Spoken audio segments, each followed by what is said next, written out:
Hola familia, Dios les bendiga. Bienvenidos a todos a nuestro estudio del Evangelio de Juan. Recuerde que estamos estudiando expositivamente el Evangelio de Juan, capítulo a capítulo, versículo a versículo. Hoy vamos a iniciar entonces con el capítulo número 11. Y la verdad, este capítulo está lleno de enseñanzas muy enriquecedoras para nuestra vida espiritual. Y desde ya les digo, por favor, sigamos el rastro a lo que estamos estudiando, y en especial en este capítulo 11 porque se van a conectar. Vamos a estar estudiando la resurrección de Lázaro durante varias sesiones, no sé si decir 4 o 6, pero vamos a tener, entonces yo les digo, no se pierdan ninguna de las sesiones que vamos a estar enfocados en lo que concierne a la resurrección de Lázaro. Entonces, para que desde ya les digo, estemos reconectados. Vamos a hacer una oración, vamos a iniciar orando y yo quiero invitar a Camilo que me colabores con una oración para entregarle al Señor este tiempo de estudio de su palabra. Padre amado, muchas gracias, Señor, por esta invitación que usted nos hace, Señor, de poder am, conocerle mejor, Señor, conocerle más. Muchas gracias, Señor, porque podemos estar juntos como familia, como iglesia, Señor, buscando tu presencia, buscando, Señor, conocerte más. Muchas gracias por esta oportunidad, Señor, por esta libertad que nos entrega, Señor, de poder estudiar las Escrituras, de poder estudiar la palabra tuya, Señor, con libertad, Señor. Hay lugares donde no tenemos esta libertad, Señor, y aquí en Australia, Señor, sí la tenemos y es por eso que la aprovechamos al máximo y queremos conocerte, Señor. Am, Abre nuestros ojos, abre nuestros oídos, Señor. Entrégale sabiduría, Señor, a nuestro pastor también para compartir lo que usted nos quiera entregar a nosotros como iglesia. En el nombre de Jesús, atento estamos para usted. Amén. Amén. Amén. Bueno, amén. Bueno, gloria a Dios. Gracias por este tiempo de oración. Bueno, vamos entonces a empezar en el día de hoy a estudiar lo que es la muerte de Lázaro. Vamos a estar estudiando en esta primera sesión, vamos a estar estudiando los versículos desde el versículo 11, ¿cierto? Hasta el versículo más o menos 6 o 7. Pero el tema es de la muerte de Lázaro, vamos a estar desde el versículo 11 hasta el versículo 16, ¿sí? Pero todo lo que lleva a lo que es la muerte de Lázaro se ocupa varios versículos, ¿cierto? Hasta la resurrección exactamente. Entonces, por eso les dije hace un momento, estemos muy conectados a lo que vamos a estar viendo. Para iniciar entonces en este día, tiene que ver con respecto a lo que vamos a tratar en este capítulo 11. Si yo les preguntara a ustedes cuál es la razón de la existencia del ser humano, yo creo que esta es una pregunta que desde la filosofía, ¿cierto? Se ha tratado de dar respuesta hace mucho tiempo. Es más, es como la pregunta, ¿cierto? Cuando uno dice que tiene esa crisis existencialista, cuando hablamos de cuál es el significado de la existencia o cuál es la razón por la cual el ser humano existe. Y tenemos que dar, pues, respuesta a esta pregunta. La respuesta a esta pregunta es que el significado de la existencia del ser humano es la gloria de Dios.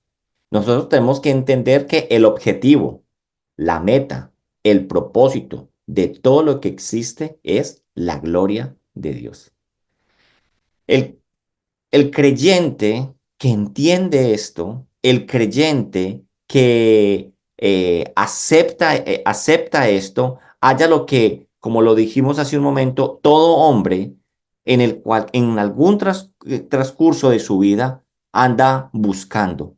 Y aquel que comprende que el objetivo y meta y propósito de su vida es la gloria de Dios, sin saber lo que estaba buscando, va a encontrar entonces el significado de su existencia.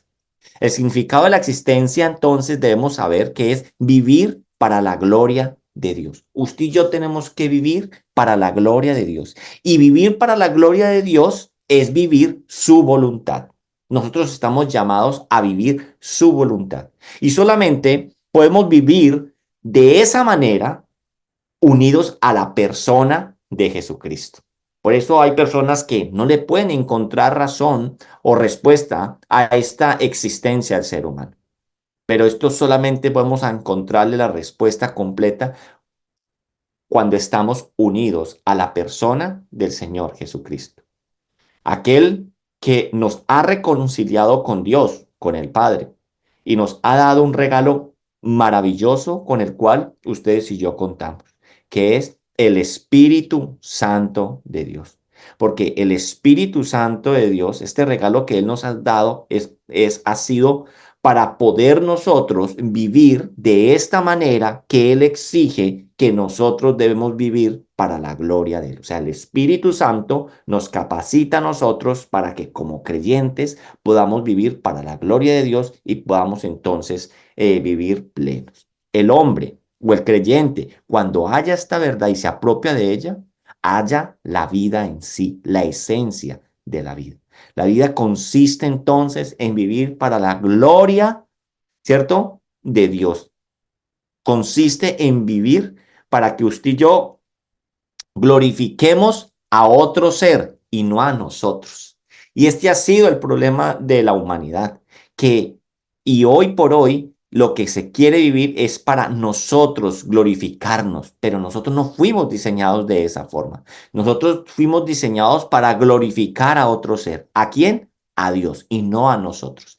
Y Jesús nos ha de múltiples maneras, nos ha enseñado en su vida pública acerca de cómo es vivir para la gloria de Dios y cómo Él, claro, ¿cierto? Dios siendo hombre a través de Jesucristo nos dejó ejemplo de cómo nosotros debemos de hacerlo.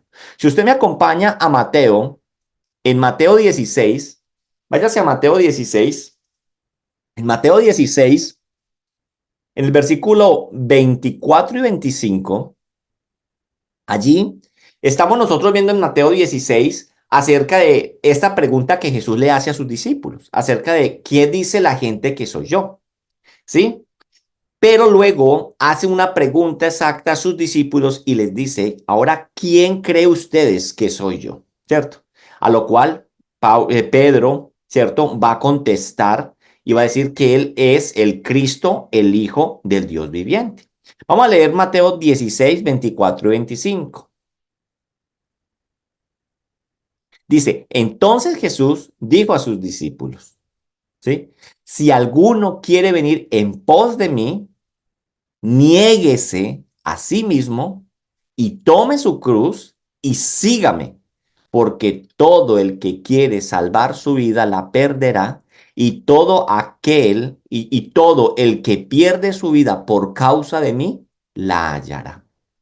Entonces, el contexto de lo que aquí se están diciendo en estos versículos 24-25 es acerca de esa pregunta que Jesús ha dicho a sus discípulos de quién cree que son. Pedro contesta, tú eres el Hijo del Dios viviente, pero a renglón seguido, ¿cierto? Jesús les dice a ellos acerca de lo que él va a tener que padecer. Entonces, el contexto de este pasaje es que Jesús les ha dicho a sus discípulos que él tiene que padecer. Aún siendo Dios, el Hijo del Dios Altísimo, ¿cierto? Él tiene que padecer, que él tiene que ser asesinado y que él, ¿cierto? Crucificado, que él tiene y que él va a sufrir. Y cuando, claro, los apóstoles escuchan esto, especialmente Pedro, aquel que tuvo esa revelación por el Espíritu Santo de que Jesús era el Cristo, el Hijo del Dios viviente, va a decir en el versículo 22, cuando usted lee Mateo 16, 22, ¿qué va a decir Pedro? Entonces Pedro, tomándole aparte, comenzó a reconvenirle diciendo, Señor, ten compasión de ti. En ninguna manera esto te acontezca. Entonces, ¿qué es lo que Pedro le está diciendo al Señor Jesús? Y aquí es donde vamos a aprender cómo Jesús nos enseña con su diario vivir y su vida pública, ¿cierto? Que es vivir para la gloria de Dios. Entonces, Pedro, cuando le dice a él, ten compasión de ti en este versículo, en otras palabras, Pedro le está diciendo, piensa en ti. ¿Cómo es aquello que va a tener que padecer, que vas a tener que sufrir y que te van a matar? Pero ¿qué le va a responder el Señor a Pedro? El Señor le va a responder en Pedro en el versículo 23 lo siguiente. Pero él, volviéndose, ¿a quién? A Pedro le va a decir, dijo a Pedro, quítate de delante de mí, Satanás. Me eres tropiezo porque no pones la mira en las cosas de Dios, sino en la de los hombres. Mire lo que está diciendo aquí. No pones la mira en las cosas de Dios, sino en las de los hombres. Y por eso tú me estás dando ese consejo. Esta es la manera en que vivió el Señor Jesús. Vivir en torno a la voluntad de su Padre. Vivir para la gloria de Dios. Aún en medio del sufrimiento, aún en medio del padecimiento, el objetivo era claro y el objetivo era vivir para la gloria de Dios. ¿Sí? Ahí viendo entonces este ejemplo. Esto es lo que y esto lo tenemos que tener nosotros muy presentes, querida iglesia, aún en medio del sufrimiento, aún en medio de nuestro sufrimiento, la gloria de Dios debe ser el objetivo de nuestras vidas. Vivir para la gloria de Dios. Recordemos lo que la vida de Job, él vivía para la gloria de Dios. ¿Y qué pudo decir Job a través de todo ese proceso, de todas esas angustias y aflicciones que él vivió? Que eso le ayudó, ¿qué? A conocer más a Dios. De oídos te había oído, mas ahora mis ojos te ven. Entonces, algo, cuando nosotros miramos esto que estamos viendo, que aún en medio del sufrimiento, en medio de las aflicciones, nosotros tenemos que entender que tenemos que vivir para la gloria de Dios. Tenemos que ser sinceros y es algo muy lejano a lo que la gente hoy en día quiere vivir o quiere escuchar. La gente no quiere vivir para la gloria de Dios. ¿Quiere vivir para quién? No para la gloria de otro, sino para mi propia gloria. En el día de hoy entonces comenzaremos con el capítulo 11, ¿sí? Y ya se van a dar cuenta por qué arranco hablando acerca de lo de vivir para la gloria de Dios, acerca de cuál es la razón de la existencia del ser humano, ¿cierto? Y es que el objetivo y meta y propósito es la gloria de Dios. En el día de hoy comenzaremos el capítulo 11 del Evangelio de Juan, donde veremos la resurrección de Lázaro, la cual va a girar en torno a la gloria de Dios en medio del sufrimiento. El suceso, yo no sé si usted ha sido consciente, pero el suceso de lo que le acontece a esta familia, ¿sí? Con la muerte de Lázaro, es de sufrimiento, ¿sí? Y vamos entonces a profundizar esto. Y todo esto lo vamos a ver que gira en torno a la gloria de Dios. Hasta el momento de lo que llevamos, hasta el capítulo 11 que estamos iniciando, Juan ya nos ha presentado 6 señales o 6 milagros, sino que Juan usa la palabra señales, ¿cierto? De las muchas que Jesús realizó. Y Juan las ha escogido con un propósito peculiar o particular. Y ese objetivo está expresado en el objetivo que él tiene acerca de lo que él quiere con el evangelio que está haciendo. Está en Juan 20, 30, 31. Juan 20, 30, 31 dice: hizo además Jesús muchas otras señales en presencia de sus discípulos, las cuales no están escritas en este libro. Pero estas, o sea, las que hemos estudiado hasta el momento, se han escrito para que creáis que Jesús es el Cristo. Las señales apuntaban a que Jesús era el Cristo, el Hijo de Dios, y para que creyendo en el Hijo de Dios tengáis vida en su nombre. Entonces, hoy empezamos a estudiar en el Evangelio de Juan lo que es la séptima y podemos decirlo la última, ¿cierto? De las señales que Juan trata en su Evangelio. Y este estudio de esta séptima señal nos va a llevar a nosotros varias enseñanzas que yo los invito a que estemos muy conectados para que no perdamos ningún detalle de lo que el Señor quiere hablarnos a nosotros acerca de lo que es vivir para la gloria de Dios y qué propósito tuvo Señor en la vida de esta familia y en la vida de sus discípulos en medio del sufrimiento que allí hubo. Hoy hemos entonces aprendido que estas señales que hemos estudiado van en incremento y esto nos va a ayudar a que nosotros podamos comprender y las personas pudieran comprender claramente quién era el Señor Jesús. O sea, cada una de las señales van en un incremento en torno a revelarnos quién es Cristo Jesús. Y de allí entonces el nombre de de señales, señalar de que ese milagro señala a quién, al Cristo. Y esto es lo que Juan da. Hemos visto entonces, para resumir, hemos visto el primer milagro que fue convertir el agua en vino.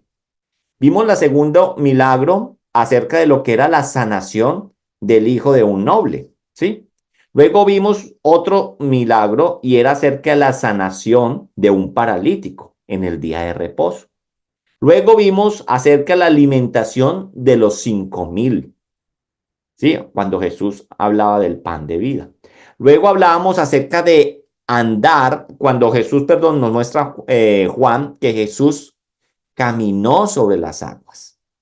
Y la sexta, hoy la última señal que ya hemos estudiado, habla acerca o hablaba acerca de la sanación de un hombre que era ciego de nacimiento. Ahora entonces, la séptima que empezaremos a estudiar hoy es la cúspide y es la resurrección de Lázaro. Y lo que Jesús nos quiere dejar claro a nosotros en esta resurrección de Lázaro es que Jesús es la resurrección y la vida. Al estudiar entonces esta última señal, debemos tener presentes que este es un evento que se centra, vuelvo y repito, en la gloria de Dios. Pero el evento que estamos estudiando o la señal que vamos a empezar a estudiar que dirige este evento, ese es duro y fuerte de vivirlo, porque se realiza a través del sufrimiento de una familia. Esta señal, el objetivo que tiene es duro, porque vamos a ver que es a través del sufrimiento donde vamos a poder ver el propósito. Una muerte que fue la muerte de Lázaro, ¿cierto? Que era el hombre que Jesús amaba, una muerte que llenó de dolor y de angustia la vida de sus seres amados, pero que dio como resultado la gloria de Dios, el objetivo de toda la existencia. Tengan pues a mano ustedes en sus Biblias el capítulo 11 para que podamos entonces comenzar a estudiar este capítulo. Este capítulo llegamos nosotros a este capítulo 11, llegamos con el contexto de que en el capítulo 10 finalizamos nosotros que Jesús había salido de Jerusalén y que Jesús no iba a regresar a Jerusalén sino para la última semana de su ministerio, que la conocemos como la Semana de Pasión. Los dirigentes, mientras Jesús estuvo allí en Jerusalén, en su última visita, los dirigentes religiosos de esta ciudad lo odiaban profundamente y querían ¿cuál era su deseo en su corazón? Querían asesinarlo. Ese era su propósito. Y lo han tratado de hacer varias veces, pero no. Y han querido apedrearlo, pero no han podido realizarlo. El Señor siempre se escapa, el Señor siempre sale ileso porque, porque ya hemos explicado por qué no lo han podido hacer, porque aún no era el tiempo establecido por Dios en el que debía de morir Jesús. Aquel, dijimos en el capítulo 10, en el versículo 18, Jesús es aquel que es dador de vida. Nadie le quita su vida. Él la entregaría voluntariamente dentro de muy poco, porque dijimos que estamos a 3 meses de la semana de pasión. Estaríamos a 3 meses de lo que es para ellos la fiesta de la Pascua, o para nosotros, para entendernos en tiempos, lo que sería la Semana Santa. ¿Sí? Entonces, Jesús ha salido de Jerusalén, Jesús ha salido de Jerusalén como ciudad y ha salido de Judea como territorio y se ha ido al otro lado del Jordán. Y decíamos en los últimos versículos del capítulo 10 que es precisamente allí donde Jesús inició su ministerio público y donde nos está mostrando, ¿cierto?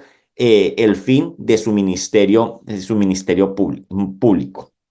Este relato entonces que estamos leyendo en el capítulo 11 acerca de la muerte de Lázaro es un suceso que no se da mucho tiempo después de la salida de Jesús. Se calcula más o menos que tal vez unos 20 o 30 días después de lo que Jesús salió la última vez de Jerusalén. O sea, estaría a 2 meses de la última semana de vida de Jesús cuando entra montado en el pollino. Vamos a leer los versículos 1 y 2. ¿Vamos claros hasta ahí todo? ¿Correcto? Vamos a leer los versículos 1 y 2 del capítulo, ¿cierto? Dice, estaba entonces enfermo uno llamado Lázaro de Betania, la aldea, la aldea de María y Marta, su hermana.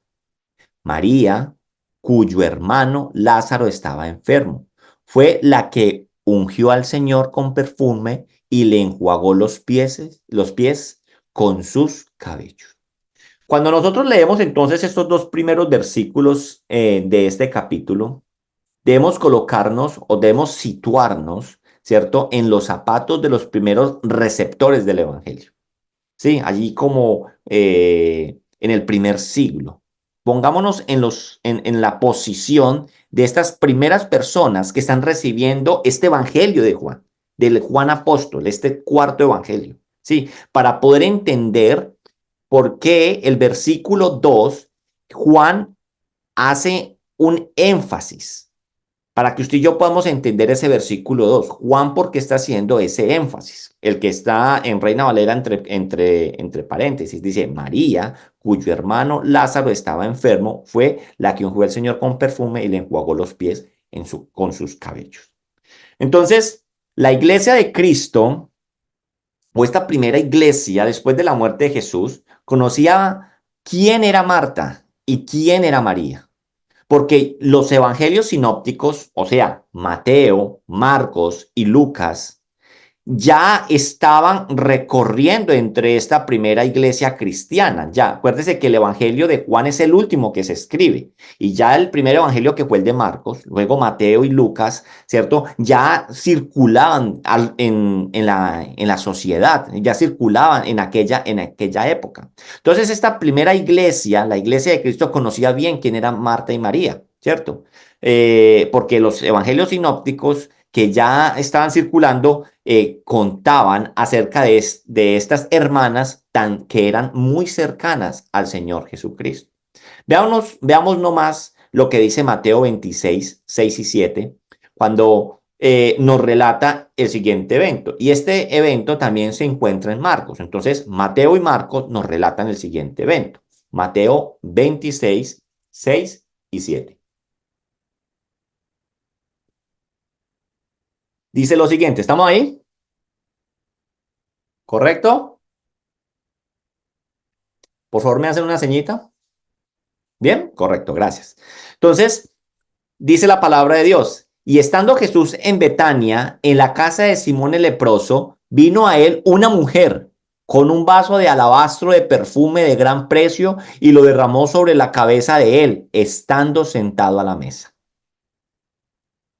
Cuando nosotros leemos Mateo y Marcos, nos está hablando de este evento, pero no nos dice su nombre. Juan, el Evangelio de Juan, aquí, conociendo que la iglesia ya conocía la historia, nos dice que nos está diciendo quién era esta mujer. Nos está entonces, aquí en Juan nos está colocando rostro a la persona que fue, y es que María, la hermana de Lázaro, y Marta fue la que hizo esto. Entonces, entonces aquí se va a entender más el versículo 2. María, cuyo hermano Lázaro estaba enfermo, fue la que ungió al Señor con perfume y le enjuagó los pies con sus cabellos. O sea, esa mujer que Mateo y Marcos no nos lo dice, Juan sí está dejando claro quién es esta mujer. Él mismo entonces va a relatar este hecho del que acabamos de leer en Mateo 26, de los versículos 6 y 7, nos lo va a relatar a nosotros en el siguiente capítulo, que lo vamos a estudiar más adelante. Pero es importante aquí entender por qué hace entonces esta referencia entre paréntesis el evangelista Juan. Por otro lado, también, para entender un poco la importancia, Por otro lado, Lucas nos cuenta también en su evangelio que el relato de cómo el Señor, cuando venía a Betania, se quedaba en la casa de esta familia. Si usted se va a Lucas 10, 38, 42, allí nos va a mostrar cuando Jesús entraba a Betania, se quedaba en la casa de esta familia, en la casa de María, y se quedaba a los pies del Señor escuchándolo mientras Marta, ¿cierto?, estaba afanada y servía. Si usted se va a Lucas al capítulo 10, versículo 41 y 42, dice, respondiendo Jesús les dijo, Marta, Marta, afanada y turbado, estás con muchas cosas, pero solo una cosa es necesaria. Y María ha escogido la buena parte, la cual no le será quitada. Así que cuando nosotros leemos los evangelios sinópticos, así Marta y María conocemos quiénes eran, ¿cierto? Pero de Lázaro conocemos muy poco, muy poco. Por eso el apóstol Juan dice, estaba entonces enfermo uno llamado Lázaro. Y para poder conectarlo, ¿quién era Lázaro? Los va a conectar con que es el hermano de Marta y María. ¿Listo? ¿Correcto ahí? Ahora el versículo 3. Enviaron pues las hermanas para decir a Jesús, Señor, he aquí, el que amas está enfermo. Eso fue lo que le mandaron a decir. El mensaje que trajo aquella persona donde estaba Jesús no tenía ninguna petición en particular. Entendamos eso o comprendamos lo que nos está diciendo este versículo 3. Este mensaje que le mandaron Marta y María a Jesús no tiene ninguna petición en particular. Leámoslo nuevamente. Enviaron pues las hermanas para decirle al Señor, he aquí el que amas está enfermo. Lo único que querían Marta y María era hacerle saber al Señor que el que amaba estaba enfermo. Eso es lo que ellas querían hacerle saber al Señor. Ellas confiaban en el Señor Jesús. Para entenderlo, ellas tenían fe en el Señor Jesús. Marta y María conocían entonces que el Señor, que todo lo podía, necesitaba solamente saberlo. Y con eso entonces les bastaba mandando a este mensajero. Porque además de eso, ¿cierto? Marta y María conocían aún también, por ser tan cercanas a Jesús, el peligro que había de que Jesús entrara nuevamente a la región de Judea. Pues Betania, ¿cierto? Geográficamente está ubicada a 3 kilómetros de Jerusalén, ¿sí? O sea, es muy cercana a Jerusalén y ellas sabían que era muy peligroso para Jesús venir a sus casas. Entonces no les están haciendo una petición, venga. Pero en medio de dicha tribulación, ¿cierto? Ellas entendían y sabían que no tenían a dónde más recurrir. Ellas mandan este mensaje en medio de su desesperación. Y yo creo que todos nos podemos sentir en cierta manera identificados con la historia de Marta y María. Pues todos hemos pasado por situaciones familiares, ¿cierto? Complicadas, una enfermedad, una pérdida de alguien, de un ser querido, cuando las parejas tiene problemas aún, ¿cierto? Aún para tener hijos, problemas con un hijo enfermo, ¿cierto? Y que no sabemos qué hacer. Entonces, María y Marta, ellas mandan un mensaje, ¿sí? Y creo que nos sentimos identificados porque ellas no sabían a dónde más recurrir. Y aquí tenemos que entender que cuando la tribulación toca la puerta de nuestros hogares, nosotros, ¿a quién más recurrimos? Al Señor, aquel que nos ama. Pero nosotros tenemos que entender que nosotros tenemos que tener una relación con Dios, con Dios, con Jesús. Y esto es lo que esta familia tenía con Jesús. ¿Sí? Ellos tenían mira que cuando él pasaba por Betania, él se quedaba en sus casas. ¿Sí? María tenía un gran aprecio por Jesús. Y en los problemas, en las adversidades, ellas sabían que tenían que recurrir a él. Ahora, lo que nosotros tenemos que mirar es que nosotros no podemos buscar de Dios como un Dios bombero. No podemos buscar a Dios, nunca buscar a Dios y solamente en el incendio salir a buscar a Dios. Nosotros tenemos que tener una relación como María y Marta y Lázaro tenían con Jesús. intimemos con el Señor.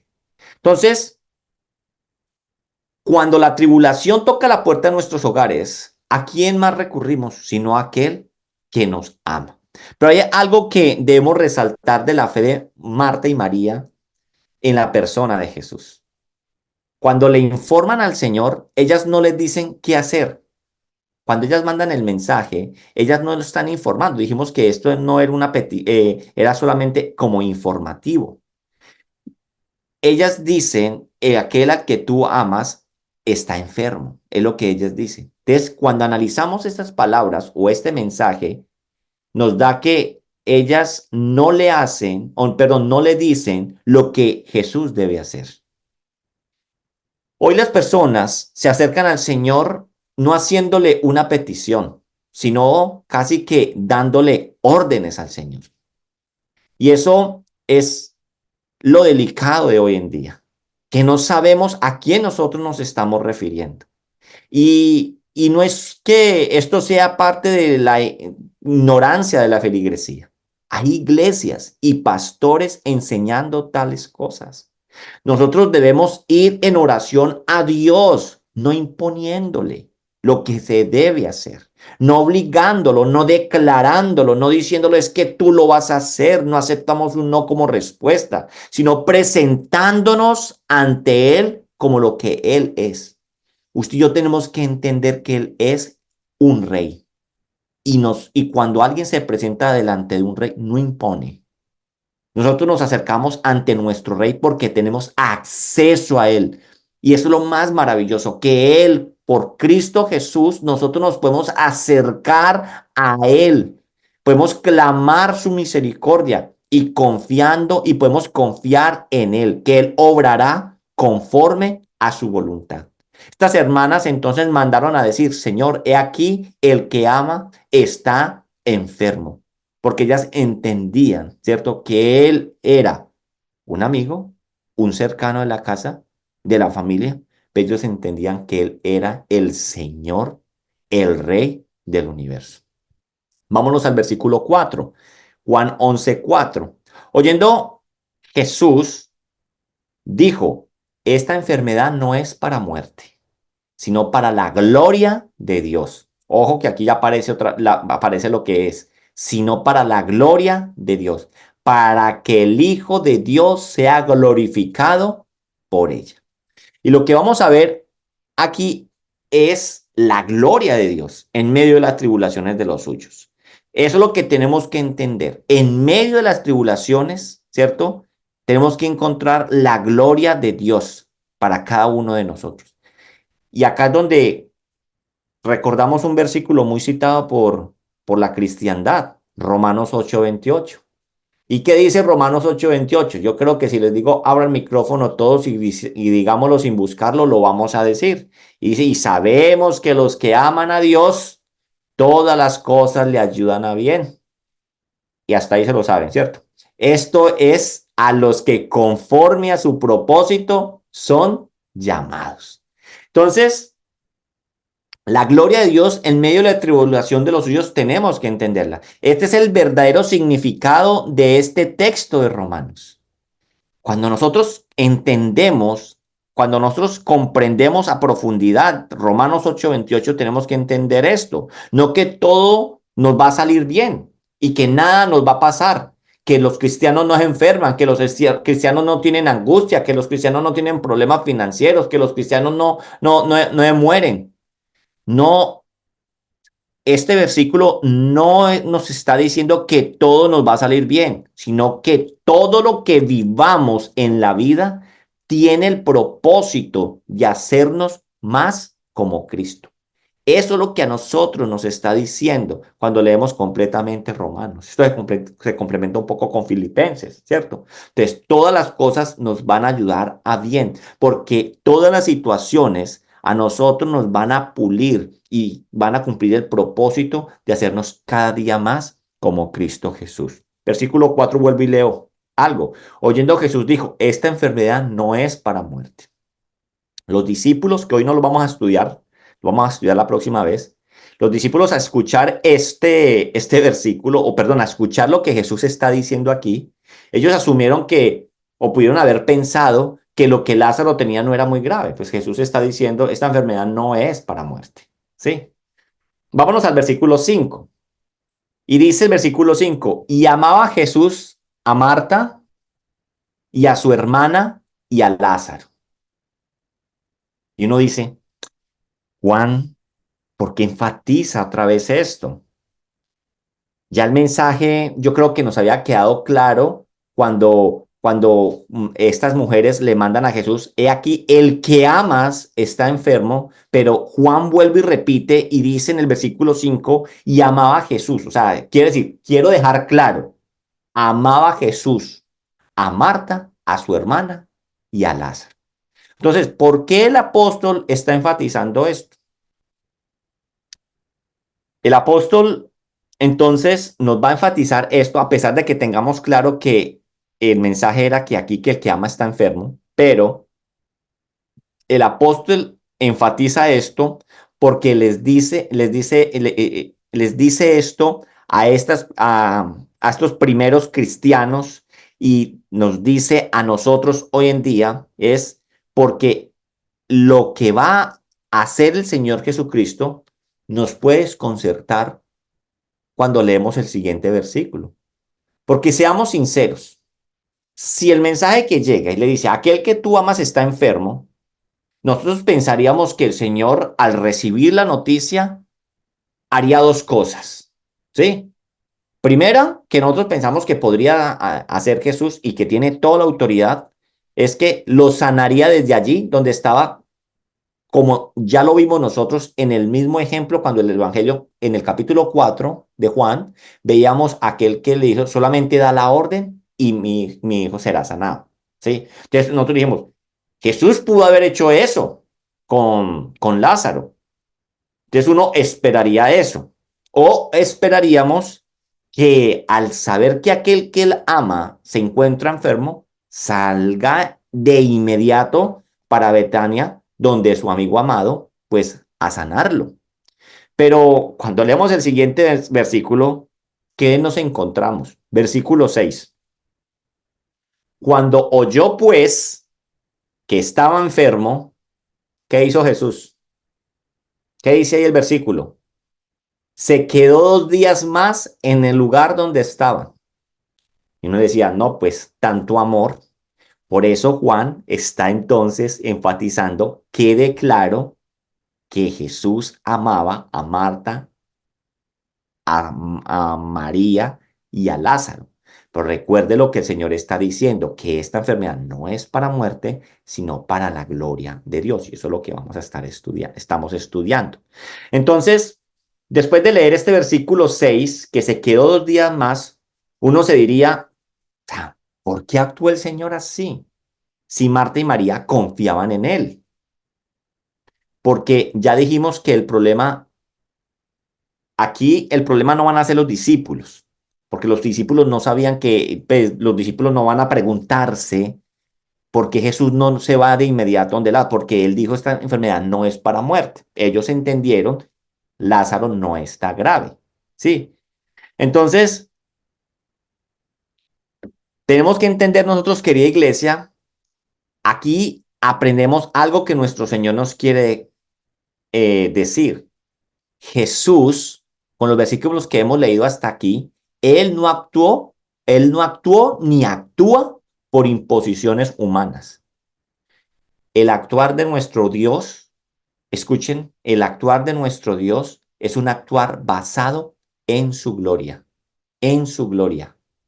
A pesar que esto significó para esta familia tiempo de zozobra, tiempo de sufrimiento de aquellos que él amaba, ya el evangelista nos ha dejado claro que él los amaba, pero Jesús estaba obrando para la gloria de Dios. Pero entendamos que vivir para la gloria de Dios siempre trae un resultado. El mejor beneficio de aquellos que son suyos. El vivir para la gloria de Dios trae este beneficio, trae el mejor resultado, el mejor beneficio. Y todo esto a pesar de, o sea, a pesar de que va a haber aflicción, a pesar de que va a haber sufrimiento, a pesar que va a haber zozobra, ¿cierto? Nosotros tenemos que entender que vivir para la gloria de Dios trae como resultado el mejor beneficio para nuestra vida. Si estamos enfermos, el Señor tiene mejor beneficio para aquellos que son suyos.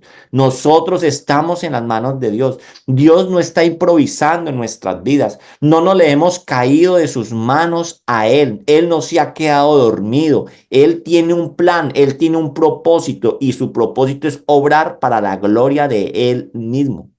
Porque miremos, por ejemplo, ¿qué podrían llegar a pensar María y Marta? ¿Qué era lo mejor para ellas? Es que aquí no es qué es lo mejor para nosotros. Nosotros tenemos que preguntarnos qué es lo mejor para Dios. ¿Cómo Él se puede glorificar de la mejor manera? Porque María y Marta pudieron haber pensado que lo mejor para ellas era que el Señor saliera corriendo a Betania o que el Señor los sanara en ese mismo instante. Pero esto que aunque a sus ojos era lo mejor, no sería la mejor, no sería la mejor situación en los planes de Dios, porque Dios tiene un plan mejor. Vuelvo y repito esto. Sí, aunque para sus ojos, ¿cierto? Fuera lo mejor, no sería lo mejor que esta situación, porque el Señor tiene un plan maravilloso. ¿Cómo así? ¿Qué quiere decir usted con ese? Ya lo vamos a ver. Eso es lo que vamos a estar estudiando. Miremos pues que Lázaro tuvo que, cuando nosotros leemos estos versículos, cuando nosotros leemos que llega el mensaje y que Jesús se queda ahí 2 días y luego vamos a ver por allá en el versículo 17, ¿dónde están? Sí, que cuando él llega ya está muerto, ¿cierto? Entonces, miremos que Lázaro tuvo que haber muerto muy poco después que el mensajero salió para encontrarse con Jesús. Porque Jesús llega a Betania y Lázaro ya llevaba 4 días muertos. Mira el versículo 17. ¿Qué dice el versículo 17 del 11? Dice, cuando Jesús llegó a Betania, le dijeron que Lázaro ya llevaba 4 días en su tumba.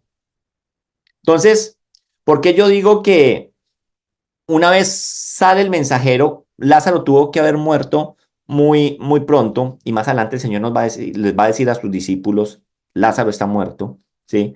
Es porque, vea, de Betania, que está a 3 kilómetros de Jerusalén, ¿sí? De Betania, de Judea, a donde el Señor estaba, que era en la Galilea abajo en el Jordán, al otro lado del Jordán, había un día de camino. Entonces, un día de camino de Betania de Judea a donde el Señor se encontraba, ¿cierto? Al otro lado del Jordán. Entonces, es un día de trabajo, es un día de camino.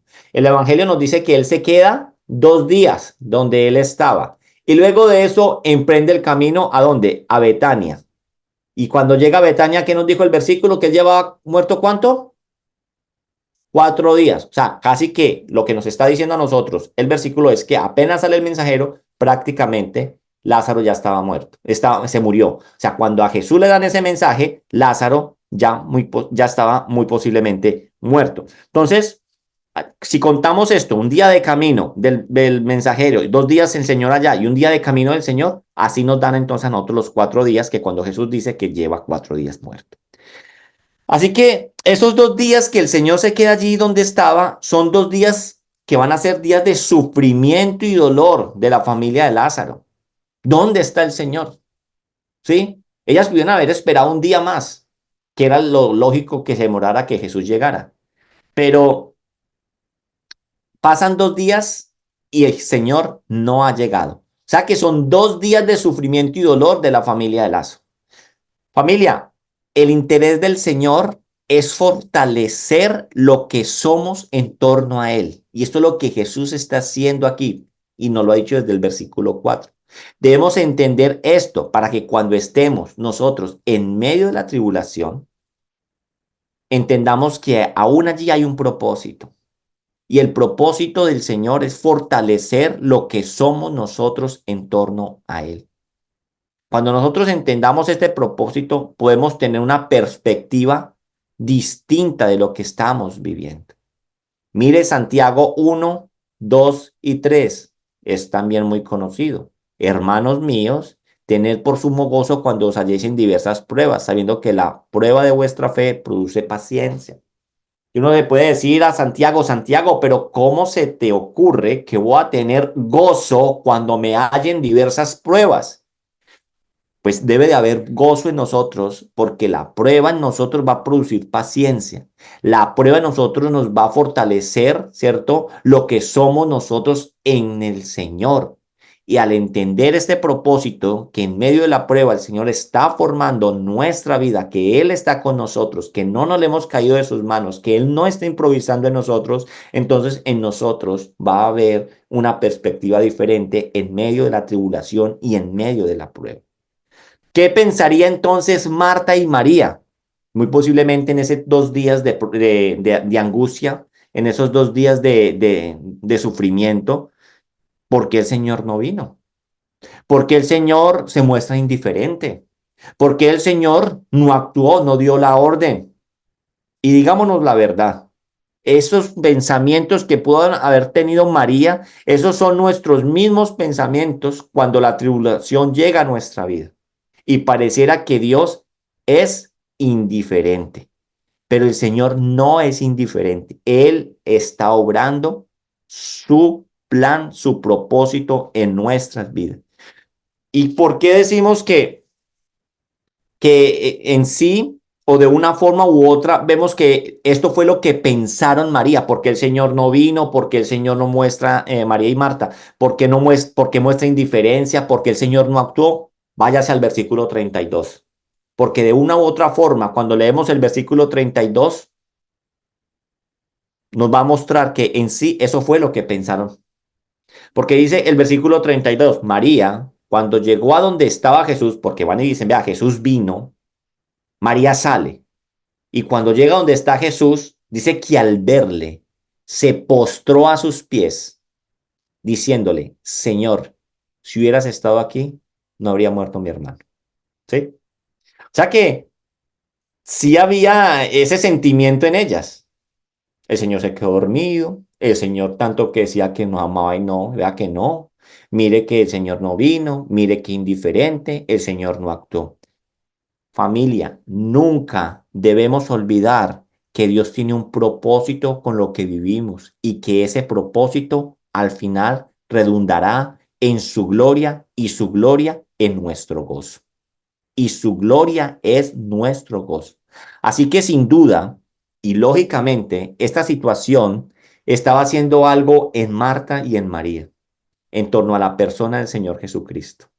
Ellas van a tener una imagen muy diferente de Cristo después de esto, mucho más fuerte, mucho más clara, mucho más madura. Eso es lo que está haciendo esta situación, una situación que para la gloria de Dios se está forjando en la formación de estas mujeres, aún en medio de la adversidad. ¿Sí? Ahora bien, no solo a ellas van a crecer en esta situación, sino que también lo van a hacer los discípulos, que yo les dije que lo íbamos a ver más adelante. Pero los discípulos los vamos a dejar para nuestra próxima sesión. Yo los invito a que oremos y si hay preguntas, al final entonces abrimos preguntas o inquietudes o si ustedes quieren compartir algo de lo que están viviendo y que en el proceso en el que andan con el Señor, pues maravilloso.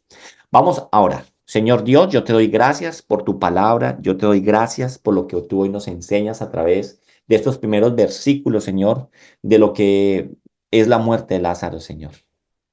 Gracias por lo que tú nos estás enseñando, Señor, que lo que tú quieres aún en esta enfermedad, una enfermedad que no fue para muerte, sino para la gloria del Hijo de Dios.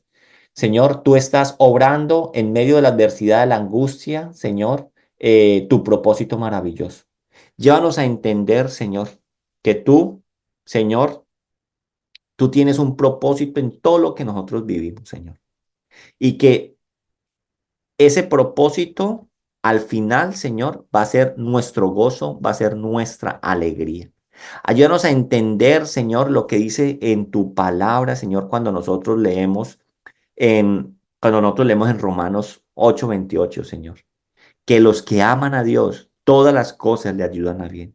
Ayúdanos a entender, Señor, que este versículo, Señor, no es que todo nos va a salir bien, que no va a haber aflicción, que no va a haber sufrimiento, que no va a haber angustia, sino que nosotros entendamos más bien que como hijos de Dios, todo lo que vivamos en nuestras vidas tiene un propósito y que ese propósito es formar el carácter de Cristo en nuestras vidas. Ayúdanos, Señor, a que en medio de la adversidad nosotros no perdamos de vista lo que tú verdaderamente quieres hacer. Que no seamos insensatos y nos pongamos a pelear contigo. Que no seamos insensatos, Señor, y te echemos la culpa a ti. Tú estás obrando. Ayúdanos a ver, Señor, tu bendición a través de la adversidad y saber que tú, Señor, cumplirás tu propósito, que es para bien, Señor. Te alabamos y te bendecimos, Señor, y nos quedamos en tu presencia. En el nombre de Cristo Jesús. Amén.